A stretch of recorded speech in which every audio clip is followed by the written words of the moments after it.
میں ان پالیسیوں کے حق میں نہیں ہوں جی، اور جس طریقے سے افغان مہاجرین کو نکالا جا رہا ہے، بظاہر تو کہہ جائیں غیر قانونی 40 سال تک کیوں نہیں تھے جی، بلکہ 42-43 سال تک کیوں نہیں تھے کہ آج ان کو احساس ہو گیا؟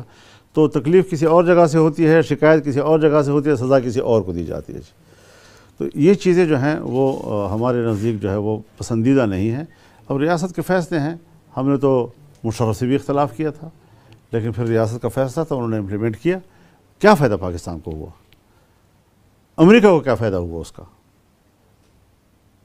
بالآخر رسوا ہو کر افغانستان سے چلا گیا۔ تو اس قسم کی چیزیں دنیا میں کی جاتی ہیں۔ عراق پر حملہ کیا، کہا کہ وہ ہمارے اطلاعات غلط تھیں اور پورے عراق کو تباہ و برباد کر دیا۔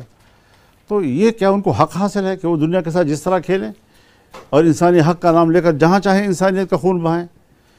تو یہ ناانصافیاں جو دنیا میں ہوں گی تو امن نہیں آ سکے گا۔ ہمیشہ امن آتا ہے انصاف کے ساتھ۔ جہاں بے انصافیاں شروع ہو جاتی ہیں وہاں قتل عام شروع ہو جاتے ہیں۔ بہرحال اس حوالے سے دونوں طرف کچھ کمزوریاں ہیں۔ بیان دینے کی حد تک تو ہم بہت تکڑے ہیں، وہ بھی تکڑے ہیں، وہ بھی بیان دے رہے ہیں، ہم بھی بیان دے رہے ہیں، لیکن اصل چیز یہ ہے کہ یہ مسئلہ جو مہاجرین کا ہے، افغان مہاجرین کا، یہ دو طرفہ ہے، یک طرفہ نہیں ہے۔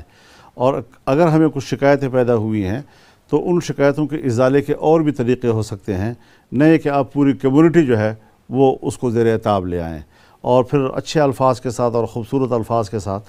تو میں تو یہ سوچتا ہوں کہ اگر ہم نے 40 سال بھی کسی کو مہمان رکھا ہے تو پھر اس کو ملک سے جانے کے لیے، گھر سے باہر رخصت کرنے کے لیے لات مار کر رخصت کریں تو میرے خیال میں ساری مہمانداری تو چلی گئی پھر جی۔ تو ہمارے کچھ اقدار ہوتے ہیں، کچھ ہمارے، اور میں تو اس حوالے سے یہ بھی سوچتا ہوں کہ کیوں انسانی حقوق کی دنیا خاموش اور گنگی ہو گئی ہے؟ نہ فلسطین کے اوپر ان کی زبان کھل رہی ہے، نہ دنیا کے این جی اوز بات کر رہے ہیں، آج گنگ ہو گئے ہیں سارے۔ جب امریکہ ظلم کرتا ہے تو سارے این جی اوز خاموش ہو جاتے ہیں۔ ہم ایک جملہ نکالتے ہیں یہاں کسی تقریر میں، ساری دنیا ہمارے پیچھے پڑ جاتی ہے، اوہ یہ تو انہوں نے بڑا آتنکواد کر دیا، بڑی کوئی کیا کہہ دیا انہوں نے جی۔ تو یہ ساری چیزیں کیا ہمارے لیے جرم ہیں؟ کیا ان کے لیے جرم نہیں ہیں؟ تو اس حوالے سے ہمیں سنجیدہ انداز کے ساتھ دو طرفہ مذاکرات کے تحت یہ مسئلہ حل کرنا چاہیے تھا۔ افغانستان افغانوں کا ہے، افغان کے مہاجرین نے بالآخر جانا ہے، تو جب جانا ہی ہے اور وہ اس طرح کی ہجرت نہیں کیے ہوئے کہ ان کے وہاں پر اپنی جائیدادوں سے تعلق کٹ گیا، ورنہ ہجرت سے تو تعلق کٹ جاتا ہے اپنے ملک کے آپ کے املاک کے ساتھ جی۔ جس طرح مکہ مکرمہ کے مہاجر گئے مدینہ منورہ میں تو مکہ کی جائیدادیں ختم کر دی انہوں نے جی، ان کو قرآن کریم میں فقراء کہا ہے۔ تو اس اعتبار سے ہمیں دو طرفہ بنیادوں کے اوپر سنجیدہ انداز کے ساتھ بات چیت کرنی چاہیے تھی، ورنہ افغانستان پاکستان کے اگر تعلقات میں کشیدگی آتی ہے تو پھر یہ ایک بین الاقوامی ایجنڈا ہے کہ جس کی تکمیل ہوگی دونوں ملکوں کے حق میں کچھ بھی نہیں ہوگا۔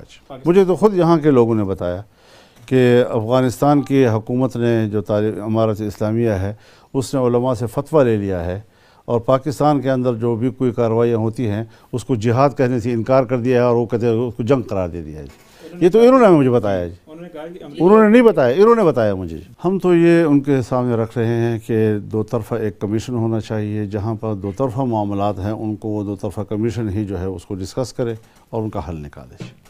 اگر ایک طرفہ فیصلے وہ کریں گے، ایک طرفہ فیصلے ہم کریں گے تو تعلقات میں کشیدگی آئے گی، اور نہ افغانستان اس کا متحمل ہے، نہ پاکستان اس کا متحمل ہے۔ ہمارے مفاد میں یہ ہے کہ ہم ایک دو طرفہ کمیشن قائم کر کے جہاں پر متنازع معاملات ہیں ان کو اس میں حل کریں۔